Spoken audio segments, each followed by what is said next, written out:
Welcome to Habitat for Humanity of Montgomery and Delaware Counties Do-It-Yourself series. I'm Patty Post, longtime volunteer and supporter and believer in Habitat for Humanity and the difference that they make in our community by helping people help themselves. Today's topic will be changing doorknobs. Doorknobs are one of the easier tasks that you can master yourself. All lock sets come with instructions. But it helps to have somebody show you how to do it first. You would want to change them if you live in an old house or you live in one of those 30 or 40-year-old houses. It still has the original everything. Doorknobs are easy, or if they're starting to lose their finish. Sometimes the brass ones, if they're not real brass, the finish starts to chip off. Things like that. Or if they get creaky, they don't want to lock right anymore. They get real sticky and nasty, so it's easier to get a new one. The other thing is it's a great decorating tool. If you want to change your style up a little bit or your color palette, changing from brass to something in the nickel or bronze. They have all these crazy colors now. That's awesome. It's a big deal. It's a little thing that makes a big impact in the decorating world that you can accomplish yourself. So those are the benefits to being able to do this yourself. So there's 4 kinds of lock sets. They call these lock sets whether there's a lock or not, and if I said that already, then now you'll remember. This is a passage lock set. It's no locks. It's typically used in bedrooms, the pantry, a closet where there's just no need to lock it. This is a privacy lock.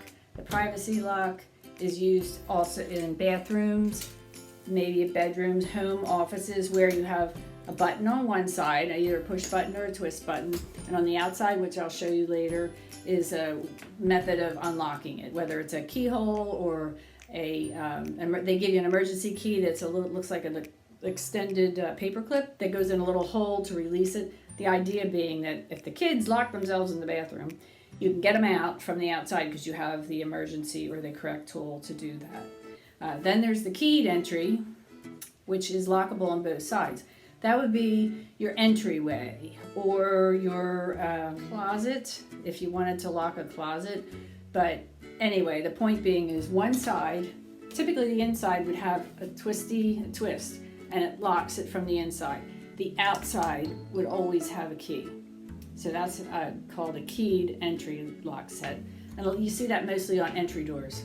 Or the inside door, if you have a vestibule, the outside door may have a deadbolt, the inside would have this. Then the 4th kind is called a dummy. And a dummy is really just doorknobs that look like a doorknob set, but they don't do anything. There's no latch.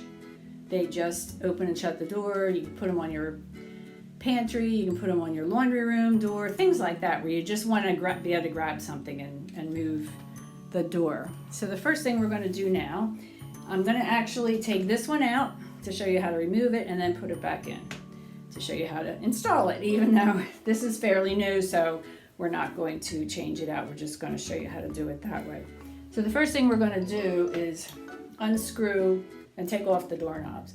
This particular one in its rows has the screws visible, so I'm just going to unscrew these. And tip of the day, make sure that you don't have this latched before you take off the handle, because then you can't get out. Trust me on that one. So we're going to unscrew this. The screws are probably like this long, so it'll take you a minute to get them unscrewed. And I usually do, get this one going, get them about halfway, just so they're a little bit loose. And then I start the other one, and I did loosen these ahead of time, I have to tell you. And screws are a funny thing. And just like pulling a nail sometimes, screws especially, you need to have a little resistance against the screws so that the threads keep wanting to come undone. So I'm kind of tugging on my doorknob here till we get this one so that it keeps unthreading itself. So here's my doorknob. And the doorknob, these long screws they came out of these 2 holes. This is what works the latch. This is the part that goes around inside of it to make the latch pull in and out. So now we're going to put this down in a place where we're not going to lose it. And sorry, I just disappeared.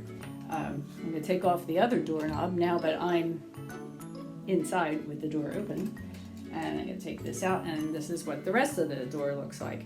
These are those two places where the other screws went into. So it looks like this, and that's how it all goes together. And then this is your turn. But see this one has a slot, so you can use a screwdriver or any flat instrument, letter opener, whatever. If the kids are stuck on the inside and you can't get in. It also has a little tiny hole there that's not a hex screw. It's just a hole that you can turn it into stick a pin in it, and it'll either lock it or unlock it. So they're all a little different, but they have those instructions. So now that we have this out, the next thing to do is remove this. Now, this is your latch plate. This is the latch. This is all brass, and I'm putting in this brushed nickel. I don't want a brass plate, and I don't want, the brass latch sticking out. So, again, sometimes the latch plate it's really into the hole, so you might have a little trouble getting it out. So oftentimes a screwdriver in the hole will do that for you. And this whole thing comes out together in this case. So now we're all ready to install it again. So we put this in. We always want the tapered part out. And this should fit right into whatever hole you have there. If it doesn't, then you might want to have a little chisel. You might have to, you can see it's a little bit ragged here just from paint, but sometimes you need to adjust your door opening just a little bit to get the switch plate back on. So now our switch plate is in there. I'm going to put the screws right back in because it doesn't work as well if it's loose. And that's one of the things you would always want to check if your latch stops working. Whoops. If your latch isn't working or it's getting kind of funky, it has a click or something in it, you can always check all your screws that attach things. So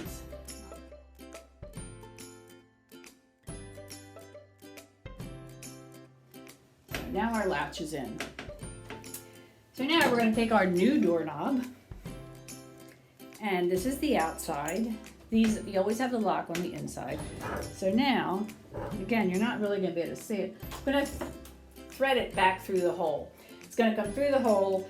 The screw receivers are going to be that hole. This goes through the middle.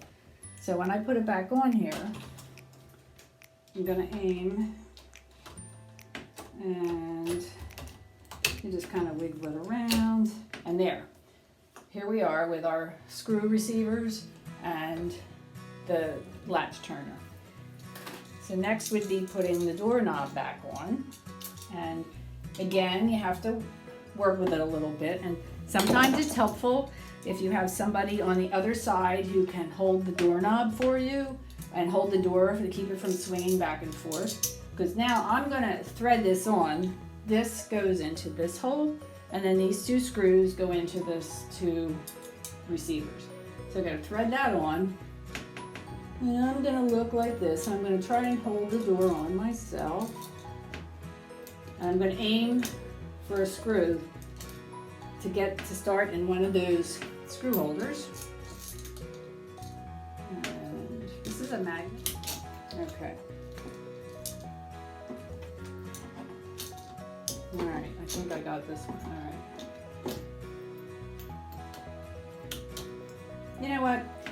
When I first do these, I think, oh, they have to be perfect. But this is how it goes. You can change a million doorknobs, and then the next time somebody's watching you, you can't make the threads work, you can't get it undone. And this is real life, but there's no reason why we can't persevere and accomplish these things. Now you want to get the other screw lined up. As you tighten it in, it should almost go in itself.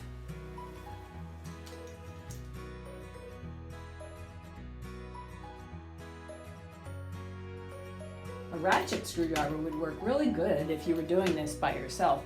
A ratchet screwdriver, you can set it to pull this way and pull this way. So you pretty much lever it, where I'm to have to get the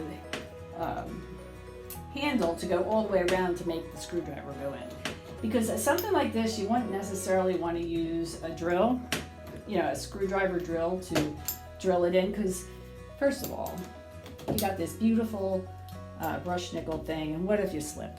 Then you're messing up your beautiful new doorknobs. It's just too much power. So you just have to persevere and practice putting screws in. And we're almost there. Okay, so now I'm going to make sure that it's good and tight. There you go. Now there's one piece that I haven't taken out because I can't make my camera go there, so I'm just going to show it to you. This part goes into what is called strike plate. And the strike plate is what goes over here on the door. You can see the lip of this one right here. And how that works is this is on in your door this way, 2 screws, and this is a hole. And this is where it goes on like that. So you can picture that. So that's how that would work. So this also sometimes might need a little adjusting if you get a new one to make sure it fits into your hole properly, because this needs to line up. It's got a little play, but it doesn't have a lot. And if you don't get it in the right space, it's going to not close properly. So I would unscrew that, change it out to the new one, and then screw that back in. And you can always fix it up with paint or a little wood putty around the edges. And then you shut your door, and then you open your door, and ta-da, and you have a lovely new doorknob that you can accomplish all by yourself. So, if you have any questions, please contact us, and thank you for joining me, and have a great day.